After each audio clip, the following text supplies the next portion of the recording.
What's up guys, welcome back to the YouTube channel. My name is Daniel, and if you guys don't know, now you know. So today I wanted to do something really special. I wanted to shoot something that I've always been wanting to do. It's a new segment that I'm gonna call Scary Fridays. So pretty much I'm gonna be talking about unsolved mysteries, murder cases, paranormal, just things out of the ordinary that are just scary or unexplainable. So before this video starts, can you guys do me a favor and like the video, subscribe? It'll definitely help out the channel and it will help me out so then my videos can be recommended to other people to watch. And without further ado, let's get to the first case. Elizabeth Short, the Black Dahlia. One of the most infamous unsolved mysteries, unsolved murders.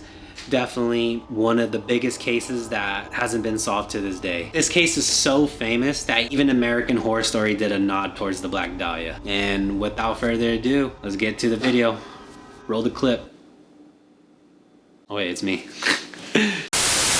Elizabeth Short, the Black Dahlia, was born on July 29, 1924 in the Hyde Park section of Boston, Massachusetts, the third of 5 daughters of Cleo A. Short and wife Phoebe May Sawyer. In 1927, the Short family briefly relocated to Portland, Maine before settling in Medford, a suburb of Boston that same year. So this is where tragic started to happen. Short's father built miniature golf courses until he lost most of his savings in the 1929 stock market crash. Then in 1930, his car was found abandoned on Charleston Bridge, and it was assumed that he had jumped into the Charles River, believing her husband to be deceased. So basically he lost all his savings and was pretty much presumed dead. Do you guys think it's bad luck, or do you think it's because things just happen? Let me know in the comments. Well anyways, let's get back to the story. Short's mother began working as a bookkeeper to be able to support the family with their father now gone. Troubled by bronchitis and severe asthma attacks, Short underwent lung surgery at the age of 15, after which doctors suggested she periodically relocate to a lesser climate to prevent further respiratory problems. Eventually, Short's mother sent her to spend winters in Miami, Florida with family friends for the next 3 years. In her sophomore year, Short dropped out of Medford High School. What's crazy is in 1942, Short's mother received a letter of apology from her presumed deceased husband. Imagine getting a letter from the dead. Honestly, I wouldn't even know how to act. That's probably something so crazy that you wouldn't even think it's real. In the letter, it revealed that he is indeed alive and started a new life in California. So he writes a letter and he sends it to Elizabeth Short's mother, who then finds out and realizes that her husband is alive. Honestly, after reading all that, I don't even know how I would process that in my head. In December, at age 18, Short relocated to Vallejo, California to live with her father, whom she had not seen since she was 6. At the time, he was working at a nearby Mare Island naval shipyard on San Francisco Bay. Arguments between Short and her father led to her moving out on January 1943. Elizabeth Short took a job at the base exchange at Camp Cook,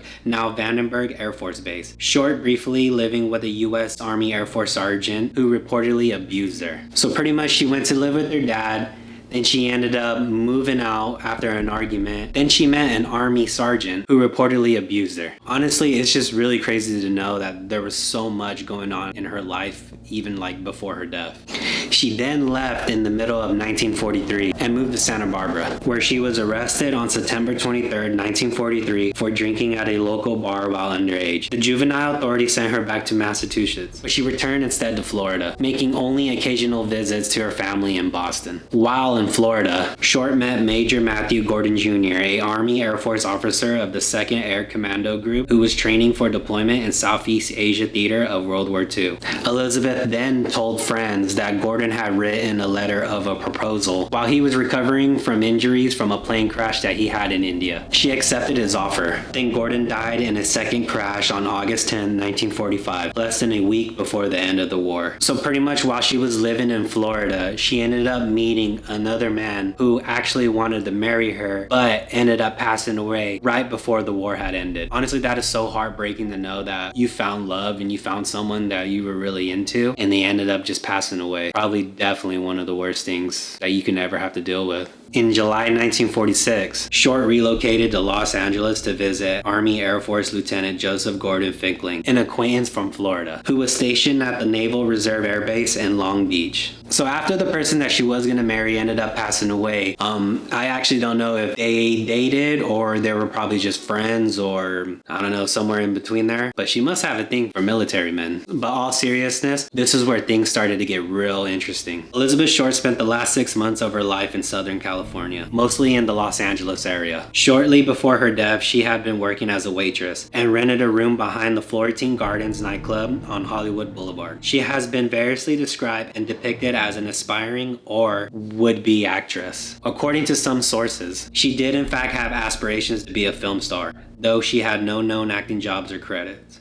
And now, we get to the saddest part of the story. On January 15, 1947, the remains of 22-year-old Elizabeth Short, aka the Black Dahlia, were found on the block of 3800 South Norrin Avenue in Los Angeles, California. The body was cut in half and so pale and drained of blood that the women who found the body mistook it for a mannequin at first. The body was cut with surgical precision, leaving no trauma to internal organs and bones. Her face was also cut from mouth to ears, leaving an eerie, permanent smile.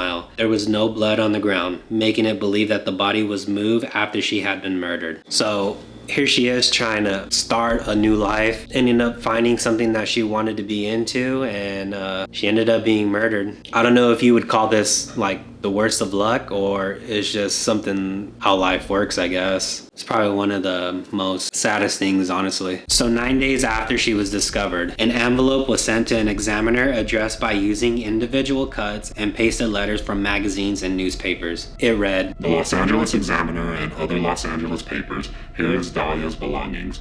As promised, the envelope contained Short's social security card, birth certificate, photograph names written on pieces of paper, and an address book with pages missing and the name Mark Hansen on the cover. On March 14th, a suicide note in pencil on a bit of paper was found tucked in a shoe in a pile of men's clothing by the ocean's edge at the foot of Breeze Avenue in Venice. The note read, "To whom it may concern, I have waited for the police to capture me for the Black Dahlia killing, but have not.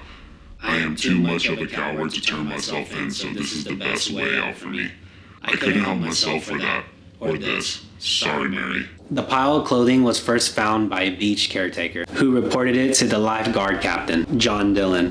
Dillon immediately notified Los Angeles Police Station. The clothes gave no identity of who the owner was. Although many suspects were named, no authorities were able to identify the Black Dahlia's killer, and the mystery has gone unsolved ever since. Some say George Hill Hodel Jr., a physician, was a suspect in the murder. He was never formally charged with the crime. He was also accused of raping his daughter, Tamar Hodel, but was acquitted for that crime. Some say Leslie Dillon was a suspect. He was an aspiring screenwriter who was a former mortician's assistant and a bellhop.